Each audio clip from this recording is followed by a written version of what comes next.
සුබ දවසක් ඔයගොල්ලෝ හැමෝටම. අද මම හදාගත්තා ප්‍රංසෙන් නම් එකට කියන්නේ ලොජිසියේ කියලා, ජෙසියද පුලේ කියලා කියන්නේ. මේක ඇත්තටම කුකුල්ලගේ වැලි බොක්ක. ඒක තමයි මම මේ හදාගත්තේ මේ විදිහට. මේක රසට තියෙනවා. ඉතින් මම ඔයාලට පෙන්නන්නම් මේක හදන්නේ කොහොමද කියලා. ඔයගොල්ලෝත් හදලා බලලා මටත් කියන්න කොහොමද කියලා රස. ඉතින් අපි බලමු හදන විදිහ. දැන් මම භාජනයේ ලිපේ තියාගත්තා. ඒකට තෙල් ටිකක් දාලා මේ විදිහට සුදු ලූණු, සම්පේකාර පිංචා, ලූණු ටිකක්, කුරුඳු පොතු කෑල්ලකුත් දාලා හොඳට ටෙම්පරාදු කරගන්නවා. ඊට පස්සේ මම දැන් මේ හදන්නේ ජෙසියේ කියන එක. ජෙසිය කියලා ප්‍රංසෙන් තමයි කියන්නේ. මම හිතන්නේ මේකට කියන්නේ කුකුල් වැලි බොක්ක කියන එක. ඒක තමයි හදන්නේ. ඉතින් මේ විදිහට හොඳට ලුණු ටික බැදුනට පස්සේ අපි මිරිස් 3-5 එකතු කරමු. දැන් මම මේකට එකතු කරනවා සූදුරු ඇට ටිකක්.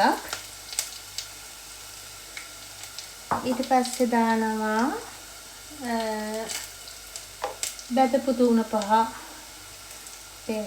තේ හැඳි එකමාරක් විතර විදිහට දාගන්නවා. මේ දෙක හොඳට කලවම් කරලා මේකට මම මිරිස් කුඩුත් එකතු කරනවා. ඊට පස්සේ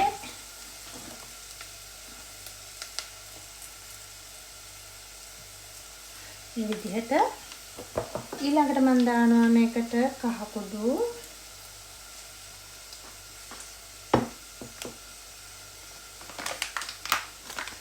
පාප්‍රිකා පවුඩර් වලින් ටිකකුත් එකතු කරනවා. මේ විදිහට දැන් මේ ටික හොඳට කලවම් කරලා මස් ටික දාගමු.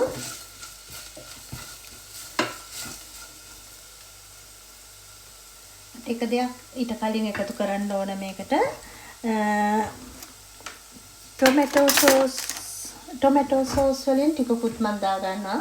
මේ විදිහට පියුරේද ටොමැටෝ මේ විදිහට දාගන්නවා. තේ හැන්දක් එකමාරක් විතර දෙන්නවා.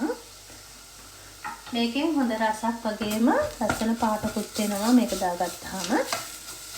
දැන් හරි. දැන් අපි මස් ටික දාලා හොඳට කලවම් කරගමු.